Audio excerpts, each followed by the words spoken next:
Mountainous and remote, the Greek-Bulgaria border once formed the southern corner of the Iron Curtain. Today, it's where the European Union is redrawing the region's energy map to ease its heavy reliance on Russian natural gas.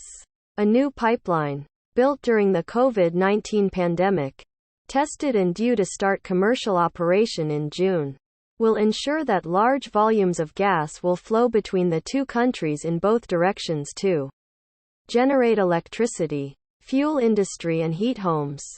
The energy link takes on greater importance following Moscow's decision this week to cut off natural gas supplies to Poland and Bulgaria over a demand for ruble payments stemming from Western sanctions over the war of Ukraine. The 180-kilometer, 110-mile project is the first of several planned gas interconnectors that will allow Eastern European Union members and countries hoping to join the 27-nation bloc access to the global gas market.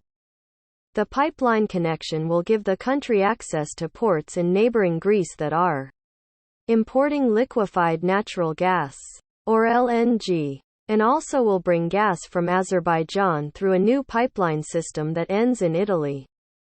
It's one of many efforts as member states scramble to edit their energy mix, with some reverting back to emissions-heavy coal while also planning expanded output from renewables. Germany, the world's biggest buyer of Russian energy, is looking to build LNG import terminals that would take years. And Italy, another top Russian gas importer, has reached deals with Algeria, Azerbaijan, Angola and Congo for gas supplies. The European Union wants to axes its dependence on Russian oil and gas by 2/3 this year and completely over 5 years through alternative sources, wind and solar, and conservation.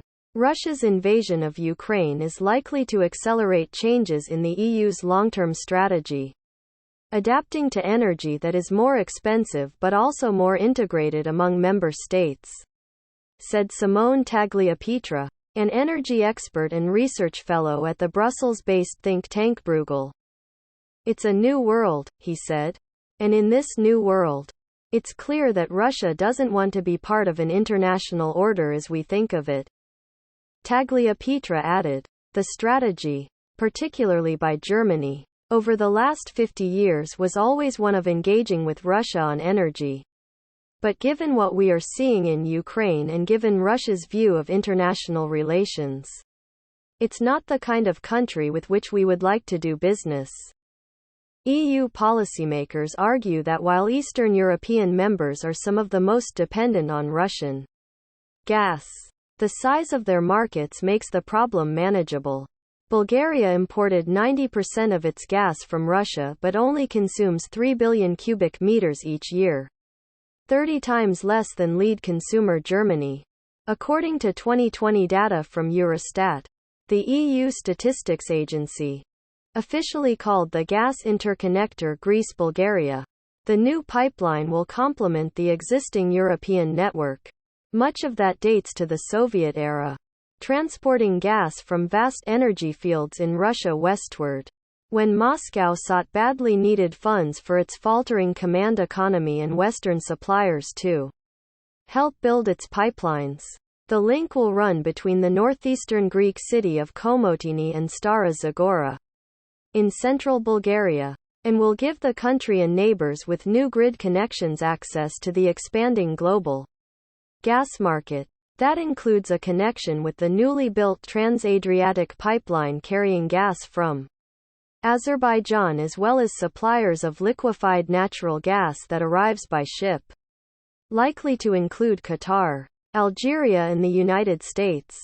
As many as 8 additional interconnectors could be built in Eastern Europe, reaching as far as Ukraine and Austria. The €240 million, $250 million pipeline will carry 3 billion cubic meters of gas per year, with an option to be expanded to 5 billion. It received funding from Bulgaria, Greece and the EU and has strong political support from Brussels and the United States. On the ground, The project faced multiple holdups because of supply chain snags during the COVID-19 pandemic. Receiving specialized parts and moving personnel after construction got underway in early 2020 soon became increasingly difficult, said Antonis Mitsalis, executive director of the Greek contractor Avax that oversaw the project. Construction finished in early April, he said. While work and testing at 2 metering stations and software installation are in the final stages. We had a sequence in mind. But the fact that some materials did not arrive made us rework that sequence. Sometimes with a cost effect, Mitsalis said. Greek Prime Minister Kyriakos Mitsotakis missed a tour of the site last month after contracting COVID-19. He spoke Wednesday with his Bulgarian counterpart, Kirill Petkov, to provide assurances of Greek support. Bulgaria and Greece will continue to work together for energy security and diversification. Of strategic importance for both countries in the region, Petkov later tweeted. We both are confident for the successful completion of the IGB on time. Thanks for listening to this important news update. Please subscribe to our channel to stay updated with the latest news.